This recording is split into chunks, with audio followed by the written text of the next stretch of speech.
കൂട്ടുകാരെ എല്ലാവർക്കും പുതിയൊരു വീഡിയോയിലേക്ക് സ്വാഗതം. നിങ്ങൾ ആദ്യമായിട്ടാണ് ലച്ചു ഫാമിലി എന്ന ഈ ഒരു കൊച്ചു ചാനൽ കാണുന്നതെങ്കിൽ സബ് ചെയ്യാൻ മറക്കരുത്. അപ്പോൾ നമുക്ക് ഏവർക്കും ഉള്ളതാണ് ബാക്ക് പെയിൻ, അതായത് നടുവേദന. നടുവേദന എന്ന് പറഞ്ഞു കഴിഞ്ഞാൽ നമ്മളുടെ തെറ്റായിട്ടുള്ള ഇരുത്തം, കിടത്തം, അതുപോലെ തന്നെയാണ് നമ്മൾ ഹീലുള്ള ചെരുപ്പ് ഉപയോഗിക്കുന്നത്. ഇതൊക്കെ മൂലം നമുക്ക് ഒരുപാട് വേദനകൾ അനുഭവിക്കും. പിന്നെ നമ്മളുടെ വീനിറ്റൽ ഡിസ്കിന് കംപ്ലയിൻറ്റ് അങ്ങനത്തെ കാര്യങ്ങൾ കൊണ്ടൊക്കെയാണല്ലോ നമുക്ക് സാധാരണയായി നടുവേദന വരുന്നത്. അപ്പോൾ നമുക്ക് ഇതിൽ കുറയ്ക്കാനായിട്ട്, അതായത് നടുവേദന കുറയാനായിട്ട് നമ്മൾ ചെയ്യേണ്ട ചെറിയ കാര്യങ്ങൾ എന്താണെന്ന് വെച്ചാൽ, നമ്മൾ ഡോക്ടറെ കാണുക. ഡോക്ടറുടെ നിർദ്ദേശപ്രകാരം ടെസ്റ്റിലൂടെയും അതുപോലെ തന്നെ നമ്മൾ എക്സ്റേ എടുക്കുമ്പോഴൊക്കെ നമുക്കറിയാം എന്താണ് നമ്മുടെ നടുവിൻ്റെ പ്രശ്നം, എല്ല് തേയ്മാനത്തിൻ്റെയാണോ, എങ്ങനെയാണ്, എന്താണ് എന്നുള്ളത് ഡോക്ടർ നമുക്ക് കൺസൾട്ട്. പിന്നെ നമുക്ക് ചെയ്യാൻ പറ്റുന്ന ചെറിയ എക്സസൈസും കാര്യങ്ങളും എന്തൊക്കെയാണെന്ന് നോക്കാം. നടത്തം ഒന്നാമത് ദിവസവും നടക്കുന്ന നടുവേദന കുറയ്ക്കാൻ സഹായകമാകും. അതേപോലെ തന്നെയാണ് സ്ട്രെച്ചിങ്, യോഗ, സ്ട്രെച്ചിങ് വ്യായാമങ്ങൾ പേശികളുടെ വഴക്കം വർദ്ധിപ്പിക്കുന്നതായിരിക്കും. അതേപോലെ തന്നെയാണ് മറ്റു കാര്യങ്ങൾ. കോർ വ്യായാമങ്ങൾ പറയാൻ കിട്ടാതായിപ്പോയി.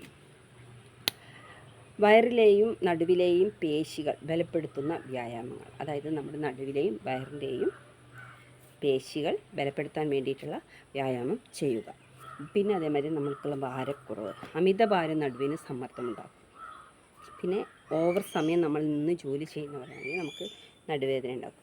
അപ്പോൾ നമ്മൾ അതിനൊക്കെ ചെറിയൊരു പരിഹാരം കാണാൻ ശ്രമിക്കുക. പിന്നെ അതുപോലെ തന്നെയാണ് നമുക്ക് മെയിനായിട്ട് പറയുന്നത്, നമ്മൾ ഭാരം ഉയർത്തുമ്പോൾ ഭയങ്കര കൊതുകടി കൂട്ടുകാരെ, അതിലൂടെയും നമുക്ക് നടുവേദന വരാം. കാരണം നമ്മൾ ഭാരമുള്ള സാധനങ്ങൾ എടുത്ത് പൊന്തിക്കുന്ന സമയത്ത് പെട്ടെന്ന് നമുക്ക് നടുവിനൊരു വേദന വരാൻ ചാൻസ് കൂടുതലാണ്. എനിക്ക് ഓവറായിട്ട് അങ്ങനെ ഭാരം എടുത്ത് കഴിയുമ്പോൾ എനിക്ക് നടുവിനൊരു പിടുത്തം വരും. പക്ഷേ അത് 2 ദിവസം കൊണ്ട് അങ്ങ് മാറുകയും ചെയ്യും കേട്ടോ. പിന്നെ അതുപോലെ തന്നെ പുകവലി, നാട്ടിലേക്ക് രക്തോട്ടം കുറയ്ക്കുന്നതാണ് പുകവലി മൂലം സംഭവിക്കുന്നത്. പിന്നെ നമുക്ക് മെയിനായിട്ട് പറയാനുള്ളത് ഉറക്ക രീതിയാണ്. നമ്മൾ കിടക്കുന്നതിൻ്റെ ഒരു രീതി, വശങ്ങളിലേക്ക് ചരിഞ്ഞു കിടക്കുക, മുട്ടുകൾക്കിടയിൽ തലയണ വയ്ക്കുന്നത് നടുവിന് സുഖം നൽകും. ഓക്കെ, നമ്മുടെ മുട്ടുകൾക്കിടയിൽ നമ്മൾ തലയണ വയ്ക്കുന്നത് നമുക്ക് ഒരു ചെറിയ സുഖം ലഭിക്കും. പിന്നെ പറഞ്ഞാൽ എപ്പോഴാണ് നമുക്ക് ഡോക്ടറെയൊക്കെ കാണിക്കേണ്ടതെന്നായിരിക്കും.